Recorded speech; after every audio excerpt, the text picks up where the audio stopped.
Okay, I'm doing this as a part 1, part 2, because I don't know how I'm gonna make this video. Whoops. I mean, I know how I'm going to record it. That's kind of simple. But I don't know how I'm going to, make the video in terms of, actual content. Because this video is me giving you my story through lockdown, as it happened, as I experienced it, and as I felt it. The question that I get, and by the way, this is me as Stephen Nightingale Ball answering this. The question that I get all the time is, how did I feel through lockdown as it was happening? Well, technically, the first part was all of the... Mic lock. Finish recording. Mic lock. Button is on. Finish recording. Button. All of the things stopping at once. Well, actually, I don't think it was actually everything stopping at once. I remember going to club on Monday. And I remember going in and washing my hands, and it was weird because it was like going out and walking around the block for the first time, knowing that I was going to get to my destination safe and get home safe. It was one of those feelings that I had. And it was weird. It was like, should I go out? And it was a good job I did, because I knew that it was going to be the last time. Because nobody was saying that club wasn't on. It was one of those. And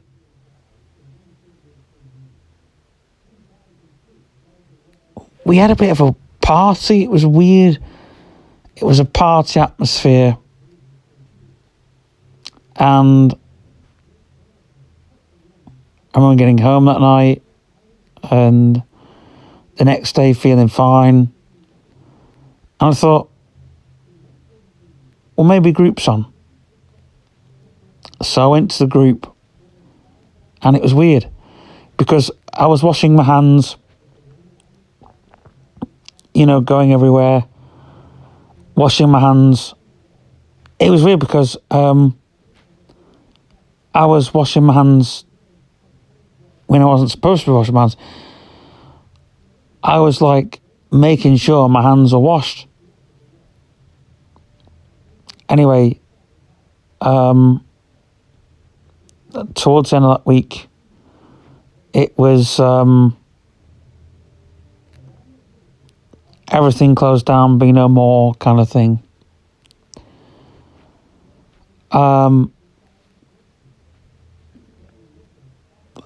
The following week, things did stop. And I bumped into quite a few people. And then when I went into the life rooms, because that was the only place that was open. And the life rooms was weird. And the last time, when they went back, and I sat in that corner, I was trying to think about it all, which made me kind of really depressed. And my ex Helen had to come and I wasn't crying, but I was sad. But anyway, we'll revisit that in part 2. So remember that, because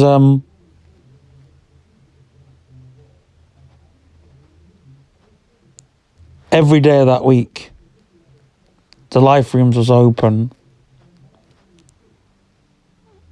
from the Tuesday up to the Wednesday, to the Friday. And then lockdown as we know it actually began. I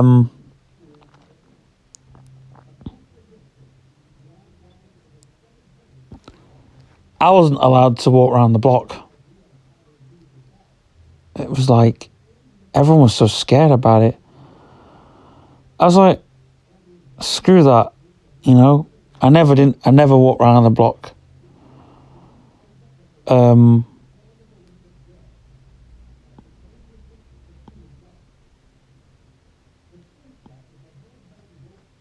And the only people that I saw was the people in my family.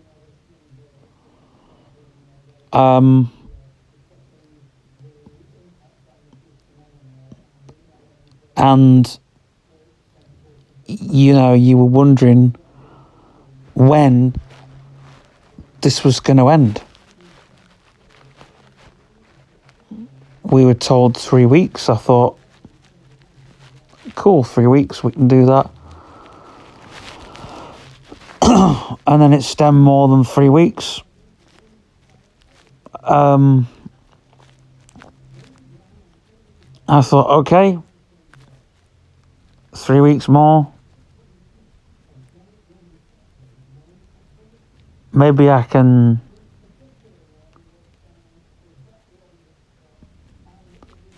hack it. You know, it's 3 weeks more, isn't it? It's not, you know, it's 3 weeks more. Screw it. Anyway,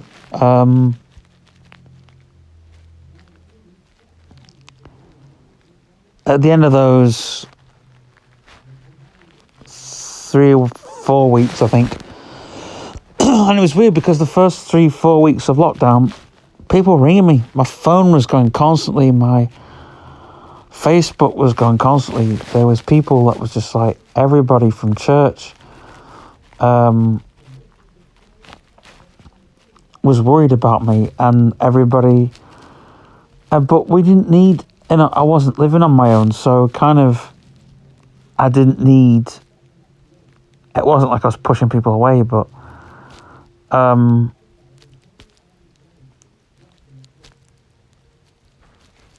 I was then ringing loads of people up, but it meant that you were glued to the phone,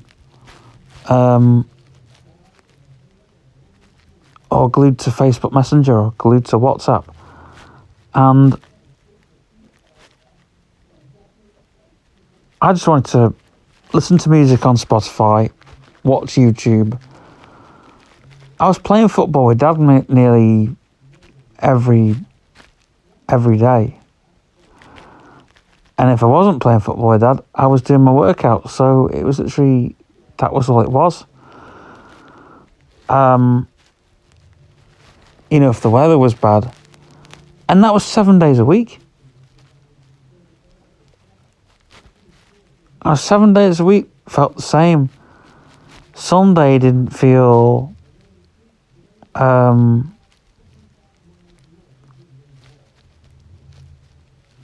the Sundays didn't feel like Sundays anymore because we weren't going for I wasn't going for my roast dinner at the Mount.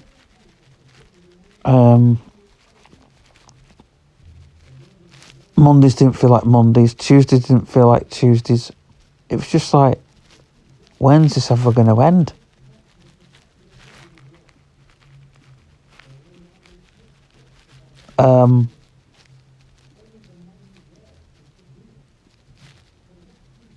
And this was like for the first month.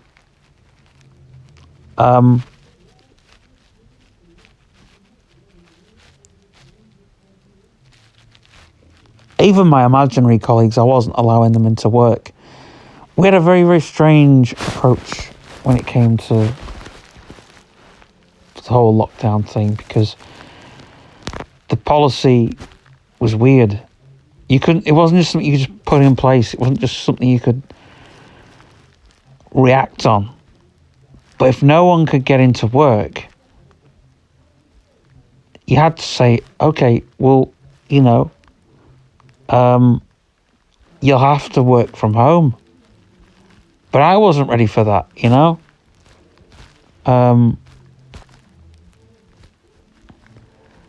It's just a good thing I wasn't really, because my company was going down the pan. And that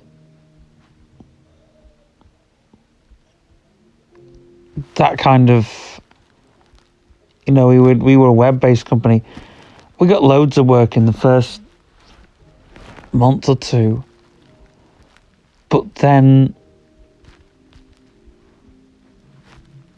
we weren't getting work. And when we weren't getting work, we needed to get work. So that's when things changed.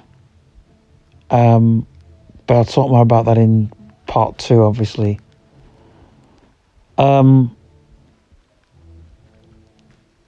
I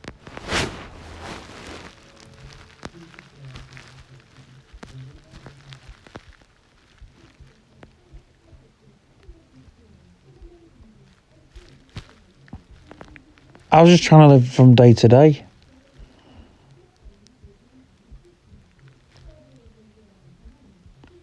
The only thing that you could look forward to really was when your next meal was. It's like prison. You look forward to when your next meal is. The difference of prison, though, where you had the freedom to go outside and breathe the air,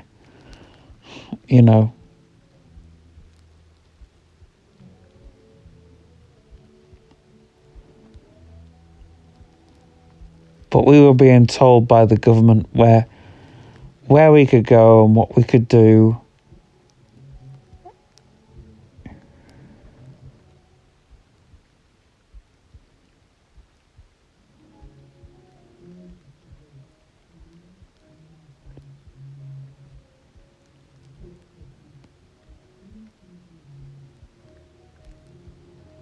I mean, I remember saying to people,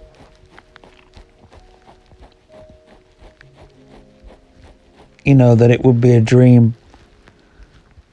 We'll look back and think, what year is that? And people do.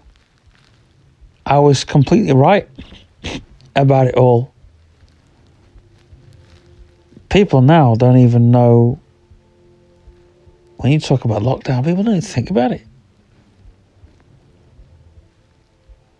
To some people, it was amazing. It was an amazing time for them. Those people want their heads checking.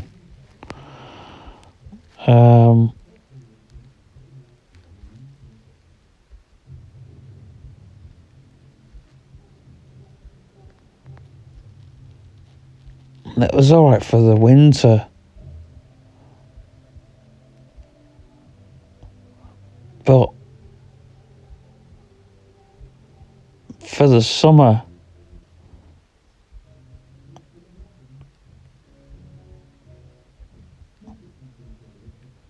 I mean, there was these ridiculous videos of people on the beaches, loads of people on the beach, and the police telling them, this is not a holiday, go home and all that. I thought, wow.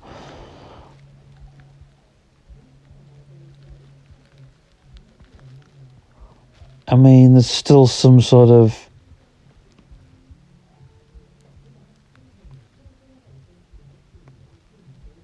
aftermath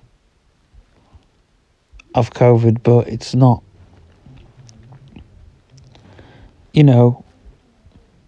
everyone's back to normal. The only difference is the economy's up in flames, but Anyway, but I had no mental breakdowns. I wasn't confused or anything. But I think one of the radio shows that I listened to, I must have been, I sound like I'm physically ill, but I think I was physically depressed. Meaning that I felt ill, but wasn't, if that makes any sense.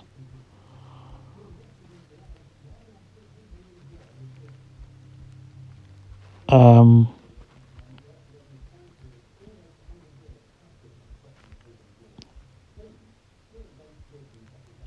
felt like ill,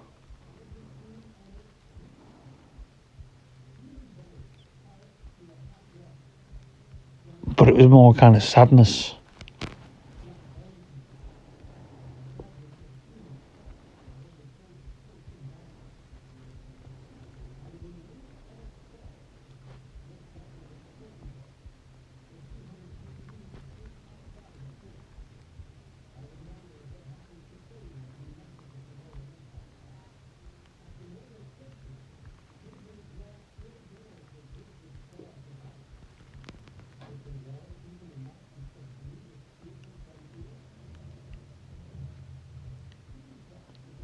I mean, the time when you can sort of break the rules and all that kind of thing.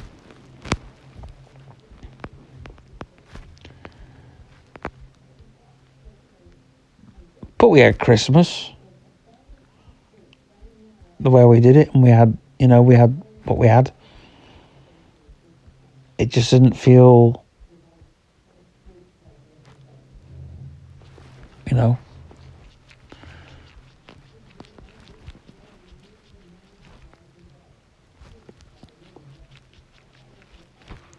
but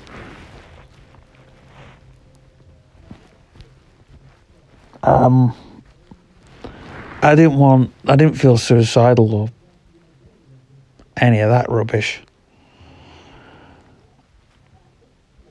because I was trying to weigh out what was going on, and I was trying to make sense of it all. And when I made sense of it all,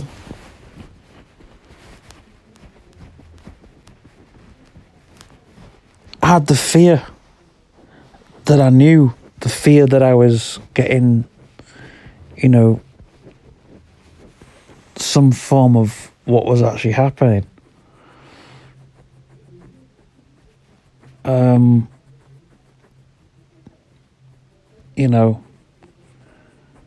Now, I am going to mention in part 2 that I did get COVID in the July of 2021. In fact, if you go back to the behind the scenes vlog, episode 11, was it? Or 12? I can't remember which one it was now. One of them, towards the end, I sound really ill. That's a massive giveaway. You can tell by the sound of my voice. And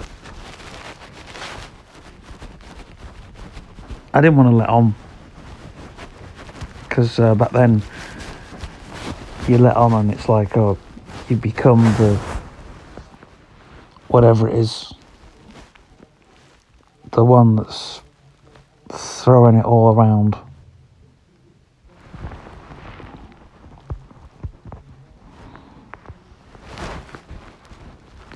Which era at the time, that did upset me somewhat. But anyway, I'm gonna leave this part now. In part 2, there's gonna be more about how,